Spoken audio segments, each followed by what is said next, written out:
বিশ্বনবী মুহাম্মদুর রাসূলুল্লাহ সাল্লাল্লাহু আলাইহি ওয়াসাল্লাম ইরশাদ করেন, যে ব্যক্তি সকালবেলা তিনবার তেলাওয়াত করবে আউযু বিল্লাহিস সামিউল আলিম মিনাশ শাইতানির রাজিম, এরপরে সূরা হাশরের শেষ তিনটি আয়াত তেলাওয়াত করবে, রব্বুল আলামিন ওই ব্যক্তির জন্য ৭০,০০০ ফেরেশতা নিয়োগ দিবেন যারা সারাদিন ওই লোকের জন্য মাগফিরাতের দোয়া করবে।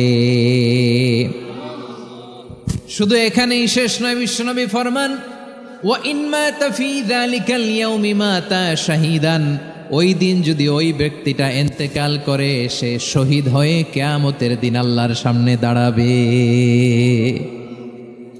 সকালবেলা যদি পড়েন তিনবার আউযু বিল্লাহিস সামিউল আলিম মিনাশ শাইতানির রাজিম তিনবার পড়ে সূরা হাশরের শেষ তিন আয়াত যদি তেলাওয়াত করেন, তাহলে আপনার জন্য আল্লাহ তাআলা ৭০,০০০ ফেরেশতা নিয়োগ করবে।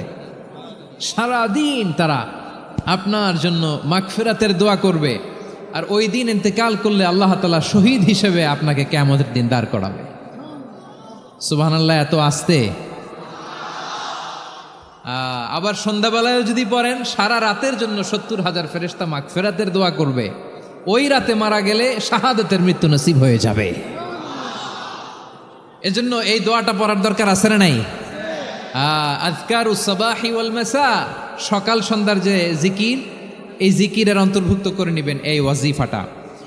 যে হাদিসটা বর্ণনা করলাম সুনানে তিরমিজির হাদিস, যদিও হাদিসটা সনদের দিক থেকে দাঈফ, কিন্তু মুহাদ্দিসিনে একরাম বলেছেন যেহেতু এটা ফাজাইলুল আমালের হাদিস, এটা পড়ার ক্ষেত্রে কোনো নিষেধাজ্ঞা নাই, এটা পড়া যাবে। সো সকাল সন্ধ্যা যদি সুযোগ হয় এই ওয়াজিফাটা যেন আমরা পড়ি। এই তিনটি আয়াতের ভেতরে আল্লাহ তাআলা তার 14টি গুণবাচক নাম উল্লেখ করে দিয়েছেন। কয়টি? আওয়াজ করে বলেন তো, যারা শুনতে পেয়েছেন বলেন, এই তিনটি আয়াতের মধ্যে আল্লাহর কয়টি সুন্দর সুন্দর গুণবাচক নাম আছে বলেন তো? কয়টি? সবাই বলেন কয়টি? 14টি গুণবাচক নাম, চমৎকার চমৎকার নাম। যে নামগুলো যদি আমরা আজকে পড়ি, শুনি, জানি, আল্লাহ তাআলা সম্পর্কে ব্যাপক ধারণা, ইনডেপথ, আমার রব সম্পর্কে ইনডেপথ নলেজ নিয়ে আজকে আমরা ফিরতে পারবো ইনশাআল্লাহ। বলেন সবাই। আসুন আমরা আল্লাহ তাআলার এই চমৎকার চমৎকার 14টি নামের ব্যাখ্যা বিশ্লেষণ আজকের এই তাফসীর ময়দান থেকে জানি। প্রিয় ভাইয়েরা, আল্লাহর অনেক সুন্দর সুন্দর নাম আছে, আমাদের উচিত এই নামগুলো দিয়ে আল্লাহকে ডাকা। সম্মানিত ভাইয়েরা, আল্লাহ তাআলার চমৎকার চমৎকার অনেক নাম আছে যেগুলো আল্লাহ তাআলা কোরআনে উল্লেখ করেছেন। আল্লাহর আসল নাম হচ্ছে আল্লাহ। আসল নাম কি? সবাই বলুন, আসল নাম কি?